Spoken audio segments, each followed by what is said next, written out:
The top stories tonight in Y News. President Ferdinand Marcos Jr. voices his desire to enhance the relationship between Philippines and Brazil to strengthen diplomatic ties. Retired Supreme Court Chief Justice Artemio Panganiban Jr. stressed that any proposed people's initiative should not originate from a legislator or government official. Health Secretary Ted Herbosa appeals to the President Marcos Jr. to suspend the impending PhilHealth premium rate increase. And find out how South Korea responds to North Korea's decision to cease reconciliation efforts with South Korea, citing heightened hostility.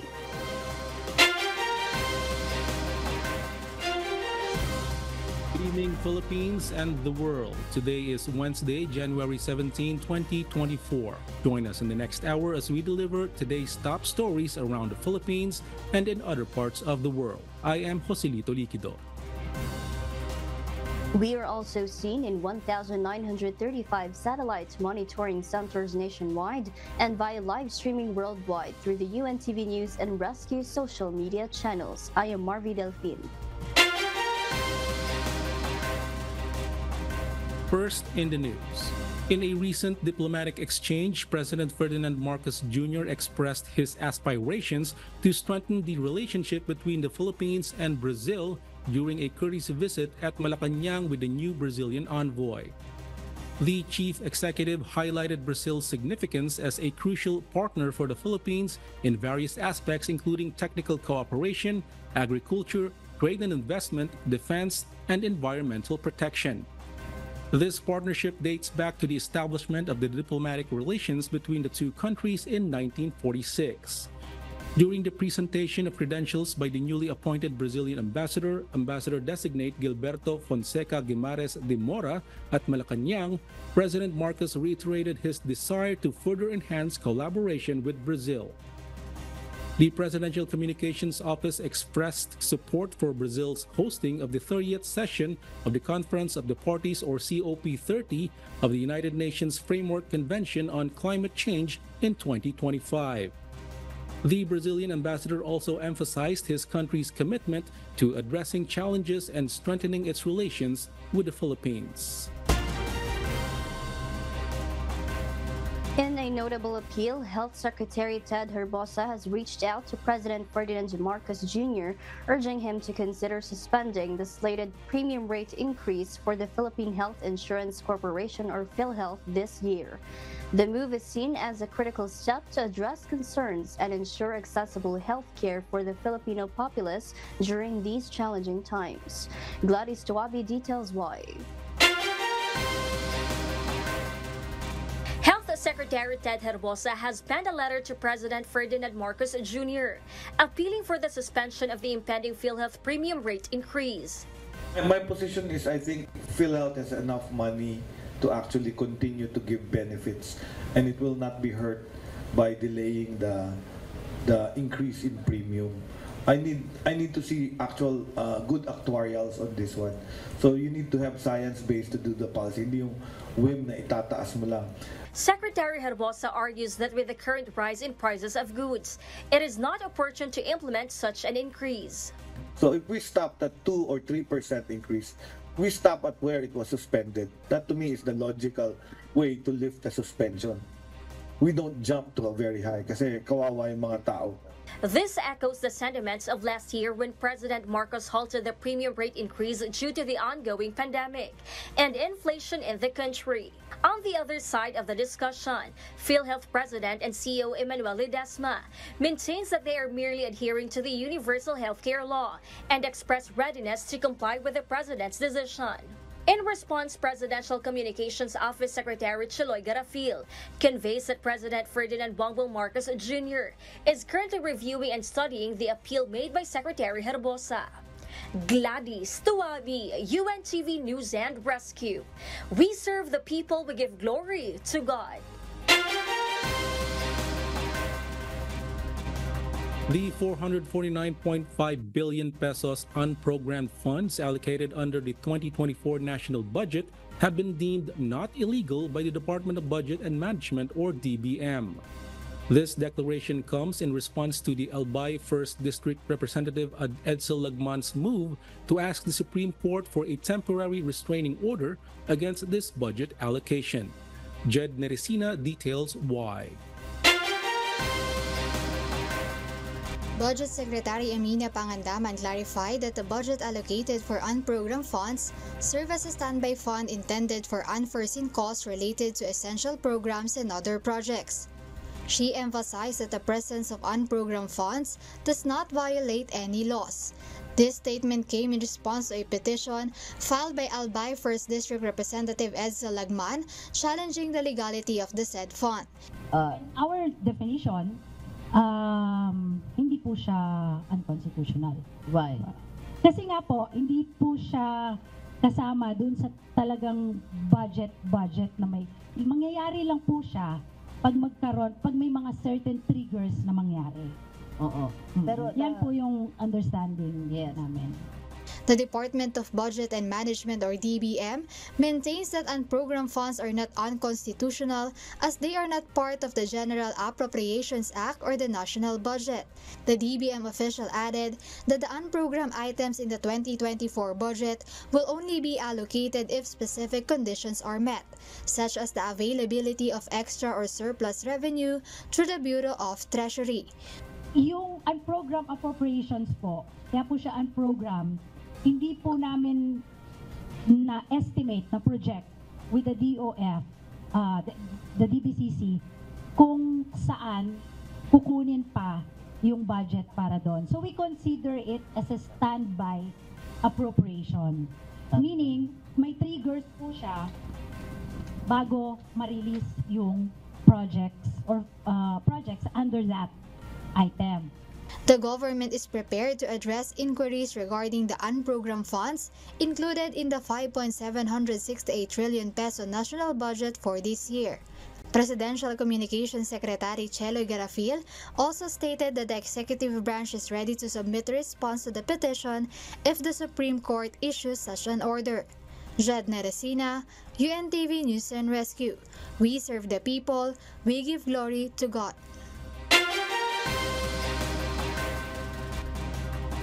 The 343 passengers will remain stranded at the port of San Carlos, Negros Occidental, as the ships leaving the ports are unable to depart due to strong waves in the sea. The Port Management Office of Negros Occidental reported that 2 vessels are currently unable to travel to the port due to continuous bad weather conditions in the area. The passengers are likely to experience delays until the weather improves and it becomes safe for the ships to resume their journeys.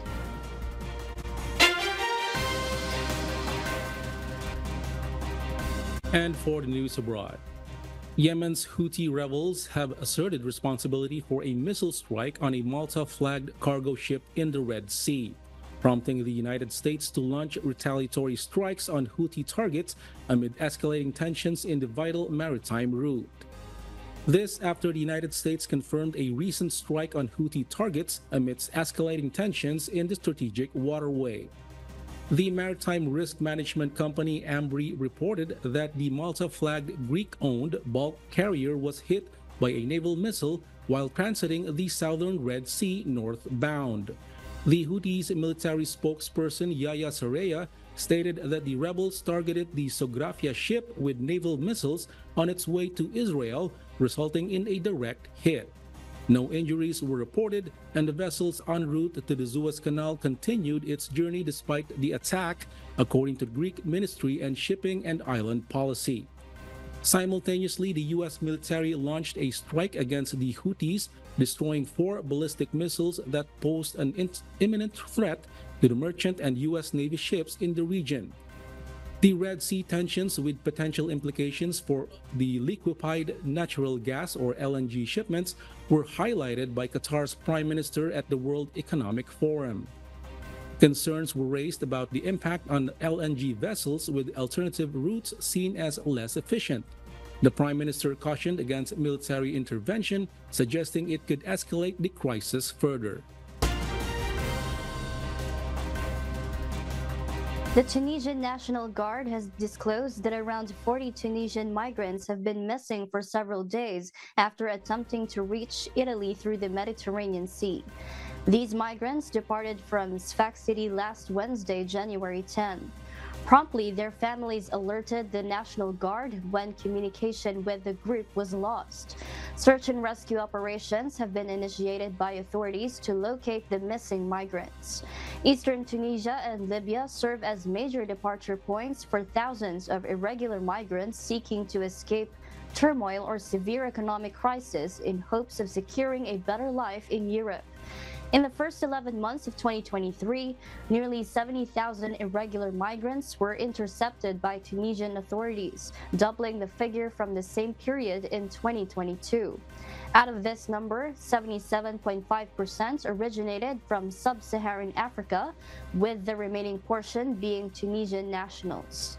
According to the International Organization for Migration, over 2,270 individuals lost their lives crossing the central Mediterranean in 2023, marking a 60% increase compared to the previous year.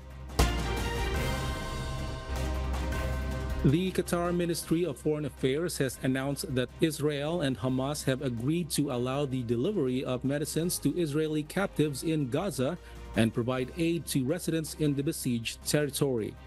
As a condition for providing medical care to Israelis detained by Hamas, the agreements required humanitarian assistance to be provided to residents of Gaza's most vulnerable and affected areas. In addition, as part of the agreement mediated by the Qatar in cooperation with France, organized and aid efforts would be made with individualized medical packages delivered to each of the 45 captives from the Doha to Egyptian city of El Aish in preparation for their arrival in Gaza. The International Committee of the Red Cross will coordinate the distribution of medical packages on the ground. These negotiations, initially initiated by the captives' families, have been going on for weeks. President Ferdinand Marcos Jr. and First Lady Liza Araneta Marcos took the lead in the inauguration of the showcase area of the Pasig River Urban Development Project in Manila.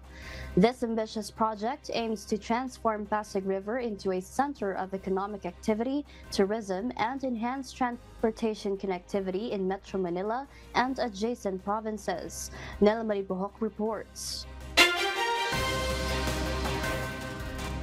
The government is setting an ambitious timeline for the completion of the Pasig Bigyang Buhay Muli project, aiming to finish it within 3 years. Department of Human Settlements and Urban Development or DHSUD Secretary Jose Rizalino Acozar shared this target during the inauguration of the showcase area attended by President Ferdinand Marcos Jr. and First Lady Liza Marcos. The showcase area, spanning 500 meters behind the Manila Central Post Office building, marks the initial phase of the comprehensive multi-agency urban renewal project.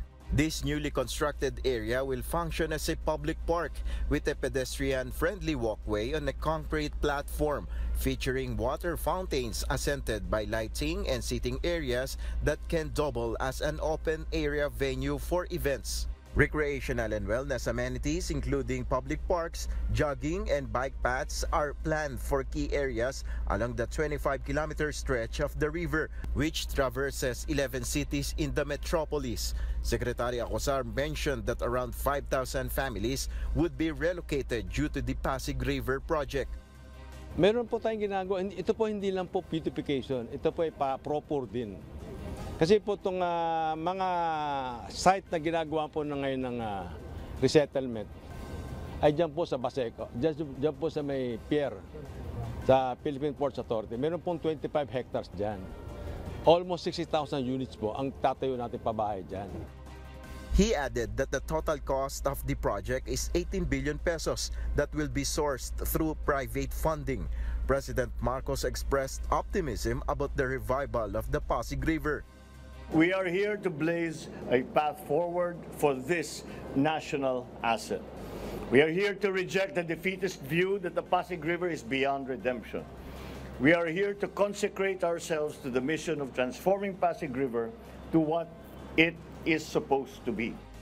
On July 25, 2023, President Marcos issued Executive Order Number 35 mandating the rehabilitation of the Pasig River to its historically pristine condition conducive to transport, recreation, and tourism.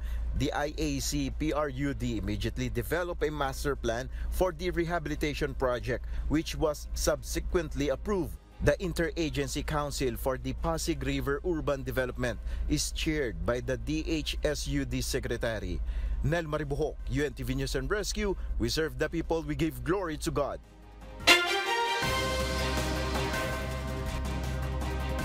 The Land Transportation Office, or LTO, has announced plans to expand and build impounding areas specifically for the unconsolidated public utility jeepneys that will be apprehended starting February 1. JP Nunez will tell us why. The Land Transportation Office, or LTO, is providing a preview of the situation expected on February 1, when unconsolidated public utility jeepneys are no longer allowed to operate on their routes. The agency will take the lead in implementing operations to ensure that no public utility jeepneys without legal franchises are carrying passengers. Despite statements from the transport group Piston that their members will continue their routes without joining the franchise consolidation, the LTO has made it clear that they will apprehend unconsolidated public utility jeepneys starting February 1. So kung sila ipapasada na hindi naman sila nakirehistro, ayon sa batas, hindi ko pwede gawin yan. So pipilitan ho namin i-impound yan. It's an impoundable offense, no? LTO Chief Assistant Secretary Vigor Mendoza mentioned that the agency is already expanding impounding areas for the jeepneys that will be apprehended. Offenders may face penalties including criminal cases and fines of up to 3 million pesos for providing public transportation without a legal franchise. Dilalakihan na po namin yung mga impounding areas po natin. Para sa ganon, kung talagang pagdidiinan nila, tatakbo pa rin sila, they're violating the law already. So, we would implement the law as worded. Kung hindi, kami naman ang mababalikan, bakit sila hindi hinuhuli habang yung iba na hinuhuli naman namin. The LTO is set to open impounding areas in Carmona, Cavite, Damoa area in Pasay City, Lipa City in Batangas, San Pablo, and San Pedro in Laguna. Impounding areas in LTO areas in Bulacan, Pampanga, Tarlac, and Nueva Ecija will also be expanded. The LTO encourages public utility jeepney operators to comply with the Public Utility Vehicle Modernization Program, or PUVMP, instead of facing enforcement operations. JP Nunez, UNTV, News and Rescue. We serve the people, we give glory to God.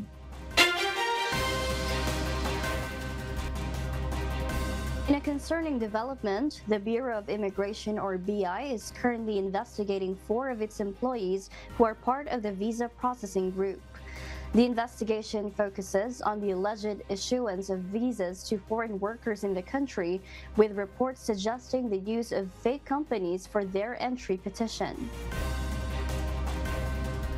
Ang 4 na lawyers po ay pansamantalang inalis muna sa frontline sa visa processing group at dinisolve po ang visa processing group. Nagkaroon po ng bagong proseso ng pag-aanalisa at pag-assess po ng mga visas natin. Siguro po ayoko lang pangunahan yung investigation, but there are a lot of accredited agencies po na nakikitang maaaring may involvement dito sa mga ito. Ito po mga accredited agencies ay mga authorized personnel po na maaaring mag-transact with the Bureau of Immigration in behalf of a foreign national. There are also 4 lawyers po na tinitingnan ng involvement. Ito pong mga abogadong ito ay empleyado din po ng Bureau of Immigration. So ito pong mga individual na ito ay iniimbestigahan sa ngayon at siguro po in the next few weeks makakapaglabas po tayo ng further updates tungkol po dun sa investigation na ito.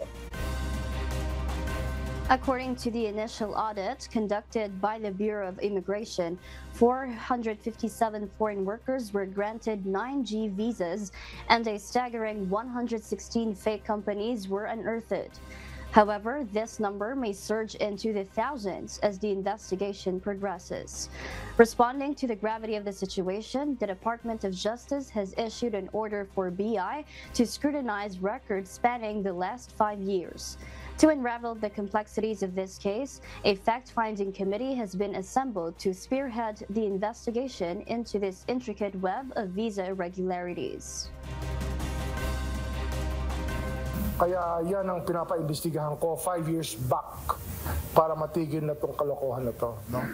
Ano to it is an affront to our sovereignty that these people have been issuing all of this to them.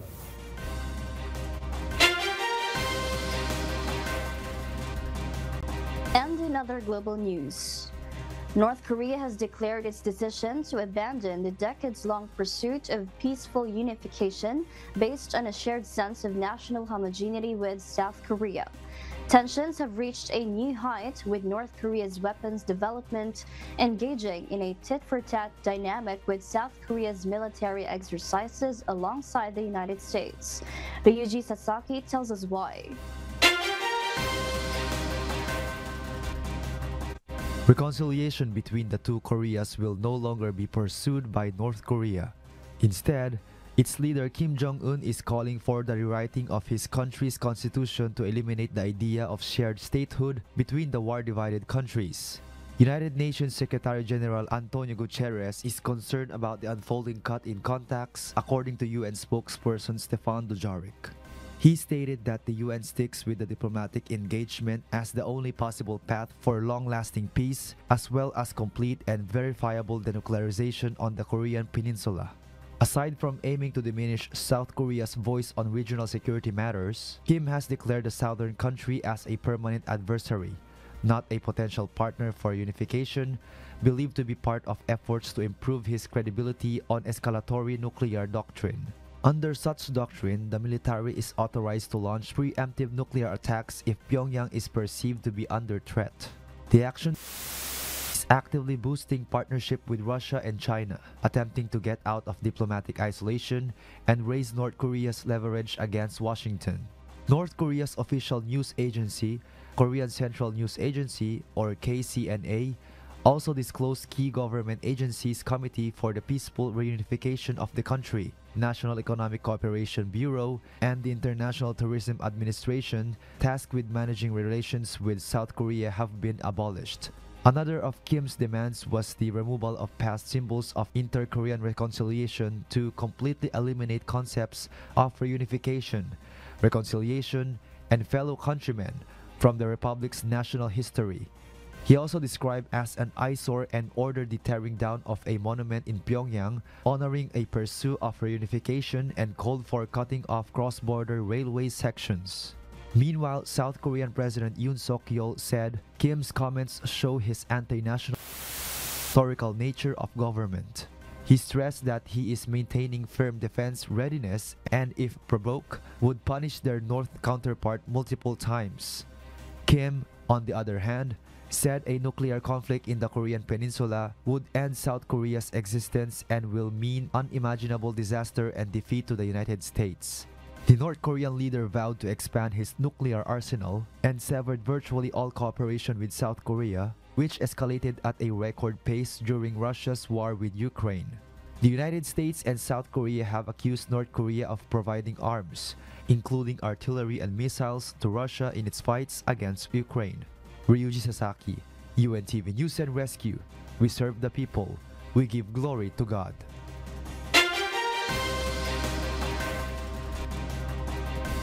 "11 individuals have been reported to have lost their lives due to the onslaught of these intense winter storms in the United States, according to reports from media and local authorities. The southern U.S. in particular faced hazardous road conditions with ice and snow wreaking havoc. Meanwhile, in Oregon, sub-zero temperatures claimed lives as the region grappled with harsh winter conditions. This week also marked the end of nearly 2 years of snowless streaks in New York City, Philadelphia, and Washington, D.C. These cities, accustomed to over 700 days without more than an inch of snowfall, finally saw a change in weather patterns. On Tuesday, January 16, severe weather warnings were issued from the East Coast to West Coast. The Northeast experienced heavy snowfall, while the Pacific Northwest endured freezing rain. The impact on travel was substantial, with over 7,000 flights delayed or canceled, more than 2,000 of them recorded by FlightAware. As the National Weather Service reports, a new Arctic blast is expected to hit the America in the latter part of this week. In a temporary turn of events, the Guinness World Records has suspended the title of World's Oldest Dog, previously bestowed upon Bobby, a dog from Portugal. This decision arises from doubts raised by Guinness regarding the true age of the said canine. Last February, Bobby, a Rafeiro do Alentejo breed, was recognized as the world's oldest living dog. According to the record, Bobby lived for 31 years and 165 days. However, 8 months after being acknowledged as the world's oldest living dog, Bobby passed away. Studies commonly indicate that this particular breed of dog usually lives to around 12 to 14 years. Currently, the Guinness World Record is conducting an ongoing review of Bobby's title. Childcare in London has been identified as notably more expensive compared to the rest of the United Kingdom. The higher cost in capital city highlight a distinctive economic aspect concerning childcare services, potentially impacting families and caregivers in the area. May Biandog explains why. A report by the London Assembly Economy has revealed that parents in the capital are paying up to a third more compared to the rest of the country due to severe staff shortages and the rising cost of living. The study sheds light on the economic challenges parents in London are grappling with in terms of childcare expenses. This issue gained further attention after a recent research study by the Center for Progressive Policy revealed that London's economy is losing out on approximately £5 billion annually due to the high cost of childcare and a shortage of childcare centers. Researchers have emphasized that the expensive nature of childcare can lead to a situation where it makes no financial sense for some parents to work, negatively impacting women's careers as well. The scarcity of childcare spaces is especially concerning for parents of children with disabilities or special education needs, as well as those who work non-traditional hours. The childcare crisis in London may have been exacerbated by Chancellor Jeremy Hunt's new free childcare policy introduced last year to attract voters. This policy offers eligible working parents of 2-year-olds 15 hours of free childcare for 38 weeks, contributing to the complexities of the childcare landscape in the capital. May Biandog, UNTV News and Rescue. We serve the people, we give glory to God. And those are the reasons behind the news in other parts of the globe.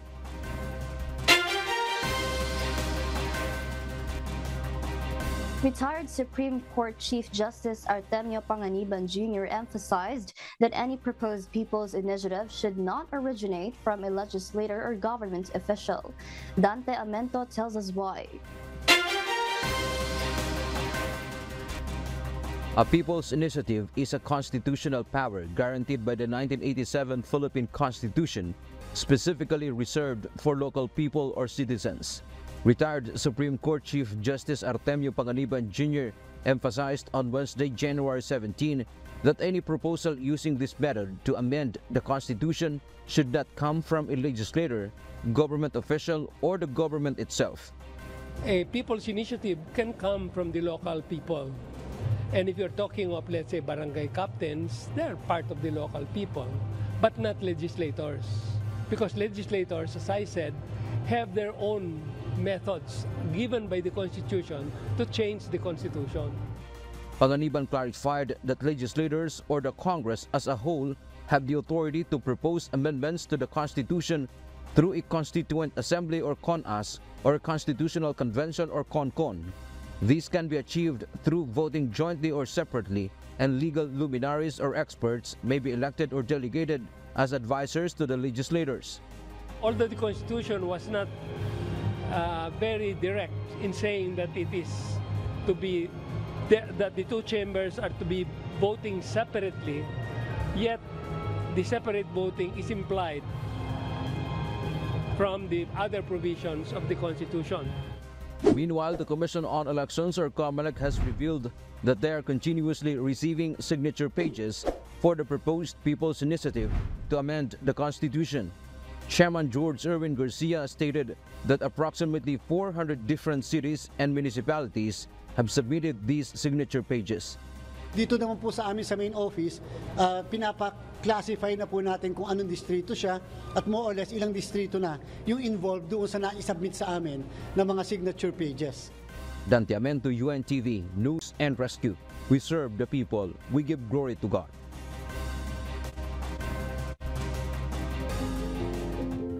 Our kasambahay, as the world faces these trying times amid various challenges and uncertainties, we are inviting everyone to join the global prayer for humanity. Good day. I'm Brother Eli Soriano of the members of the Church of God International. I want to invite you to join us in a minute of prayer every day to pray for humanity and the whole world as we go through these perilous times. While safety measures like washing of hands and strengthening of our immune systems may help us through this horrible predicament, there is still no precaution or cure more powerful than God's mighty intervention. And we need His intervention now more than ever. It doesn't matter what religion you are in or what denomination you belong. This is an invitation for all the people around the world who cares for the future of their family, friends, loved ones, and humanity as a whole. Everybody is welcome to pray with us. For more details, you can check out the description box below. Thank you very much, and I hope to hear from you soon. May God bless you.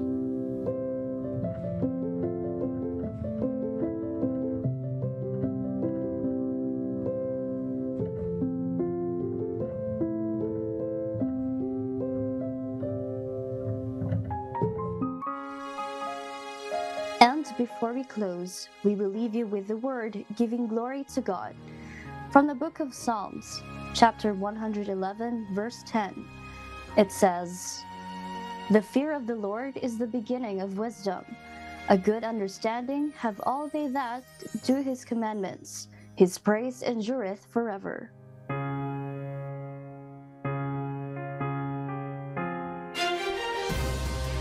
And those are the reasons behind the news January 17, 2024. Reasons we deliver to you as they unfold. I am Marvi Delfin, live from Australia.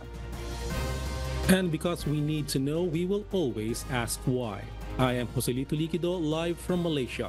We serve the people, we give glory to God. And my position is, I think PhilHealth has enough money to actually continue to give benefits, and it will not be hurt by delaying the increase in premium. I need to see actual good actuarials on this one. So you need to have science-based to do the policy, hindi yung whim na itataas mo lang. So if we stop at 2 or 3% increase, we stop at where it was suspended. That to me is the logical way to lift the suspension. We don't jump to a very high kasi kawawa yung mga tao. Meron po tayong ginagawa. Ito po hindi lang po beautification. Ito po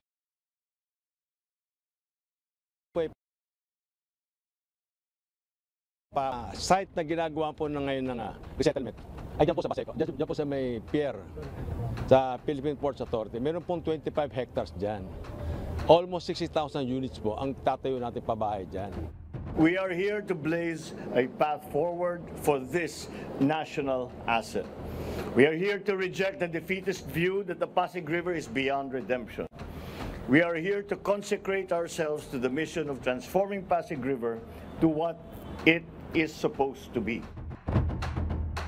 Our definition, hindi po siya unconstitutional. Why? Kasi nga po, hindi po siya kasama dun sa talagang budget na mangyayari lang po siya pag may mga certain triggers na mangyari. Oo. Pero yan po yung understanding namin. So kung sila ipapasada na hindi naman sila nakirehistro, ayon sa batas, hindi pwede gawin yan. So pipilitan ho namin i-impound yan. It's an impoundable offense, no? Dinalakihan na po namin yung mga impounding areas po natin para sa ganon, kung talagang pagdidiinan nila, tatakbo pa rin sila, they're violating the law already. So, we would implement the law as for that. Kung hindi, kami naman ang mababalikan, bakit sila hindi hinuhuli habang yung iba na hinuhuli naman namin.